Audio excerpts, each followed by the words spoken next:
Hello, everyone. It's 11:30. I think we will begin now. So, hi, everyone, and thanks to be here for my session, which is Governance and Adoption for Dummies. It's quite provoking, but I think you will understand why I want to call it like that. First of all, I would like to thank our sponsors because it's very important when you organize an event like this. And without them, we couldn't just organize. So thank you very much to all the sponsors for today. And let me introduce me. So my name is Amélie Plockyn. I'm French and I work as a digital advisor at Wakers, which is an IS company in the north of France.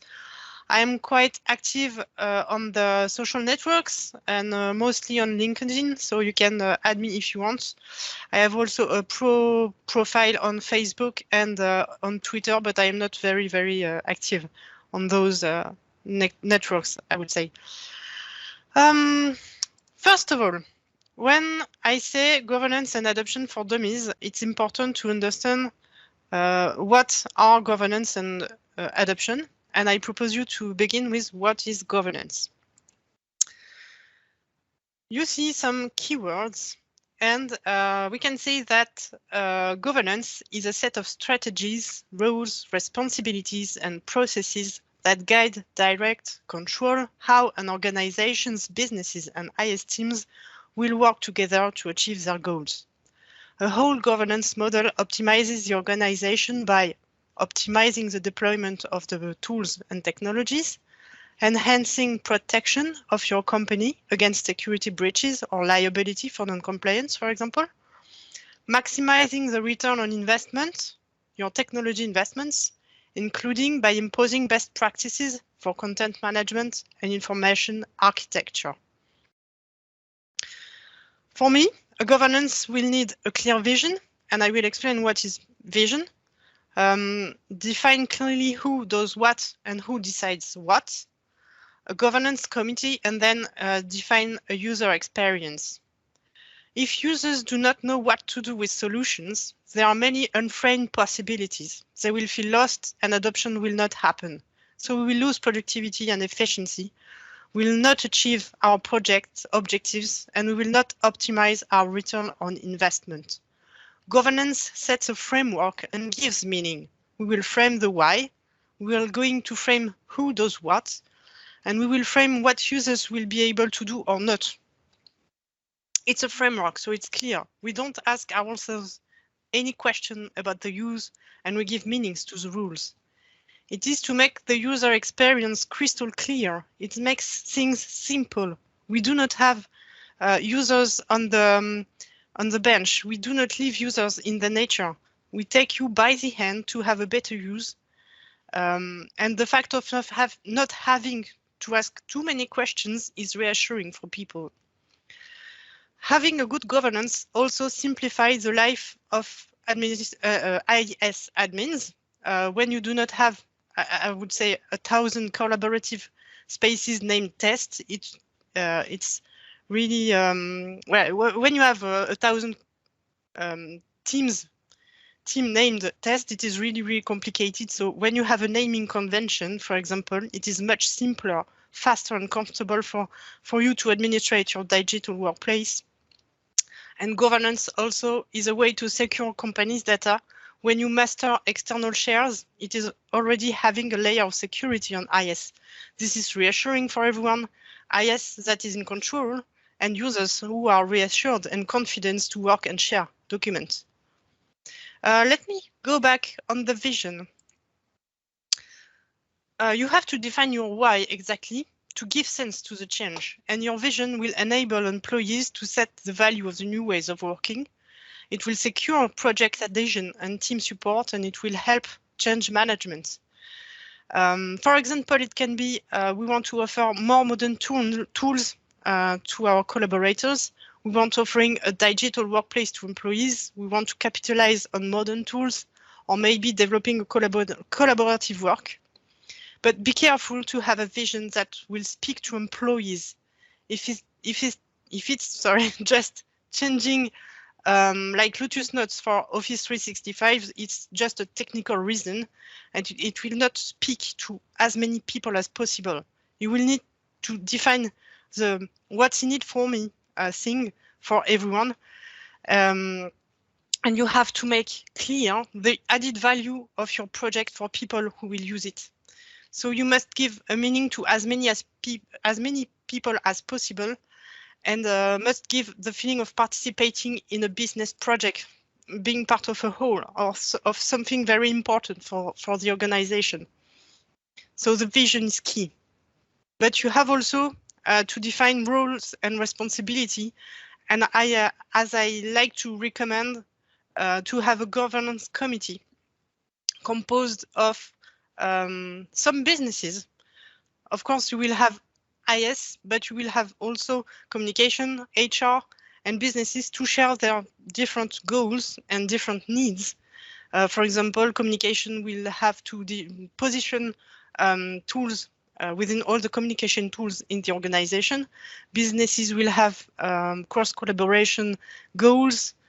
IS will have an homogeneity of use of the collaborative tools as goals, and the goal is all those people to share their needs and their goals, and to have a shared vision of the project and the tools to go together to our project objectives. So we'll have to create a shared vision and give the means to achieve it. Shared values around collaboration, positioning the tools regarding others, objectives and order of deployment of the transformation plan, and clearly identified action plan and role. And the governance committee must be a facilitator within the organization and must not place itself in a mode of control. It is helping the organization. It must allow the acceleration of decision-making processes, trust, and give freedom to the project stakeholders. It is really important. I talked about user experience as well. It is important to make it clear also to have a good knowledge for everyone in the organization. What replaces what? For example, if you still have an Office 13, for example, Office Online will replace it. If you have Lotus Notes, it's important to communicate. Tomorrow you will have to use Outlook. If you were on file servers, tomorrow you will have to use OneDrive or SharePoint.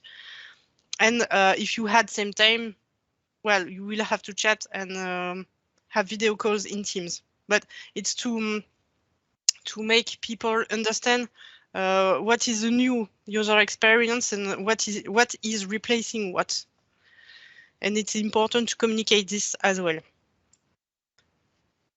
Here are some key points for the governance. So you have to analyze to what extent the identified needs can be addressed by M365's tools. Clearly identify the most appropriate technical tools to serve these needs. Provide a solution addressing the needs for different types of users. Define a roadmap to provide the associated and identified services, and provide a global and coherent vision around tools, practices to promote, and simplify the sharing and exchange of information. So you have the 5 key points and key subjects to address with governance. Now, let's talk about adoption. Adoption could be seen as the rate of use of the tools you have to put in place. In general, under the term adoption, we come to put the optimization actions for the use of the tools deployed.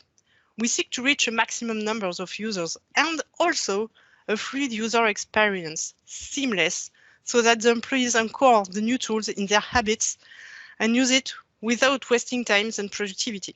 What for? To get a better return on investment, because when you spend €1,000 on software licenses, you want your users to use it correctly and not only 10% of capacities. So adoption is a way of optimizing the rate of utilization and your return on investment for improved efficiency in the organization. You have some tools to measure the adoption, and you have to take a picture at a moment set goals, and go back to see if you are on the good path or not. For example, you have the metrics on the admin portals, and everyone knows them, I think. But you have also an application in Power BI which is free, which is called Microsoft 365 Usage Analytics, which give you more metrics, and they are sorted by usage, adoption, usage, communication, collaboration, storage, and mobility. And there are many metrics that you can track and have a good overview of where you are in adoption in your organization. Those are numbers, but you will have also to measure adoption, I would say, with quality. And you will also need to make surveys to know how people feel with the new way of working and the new tools.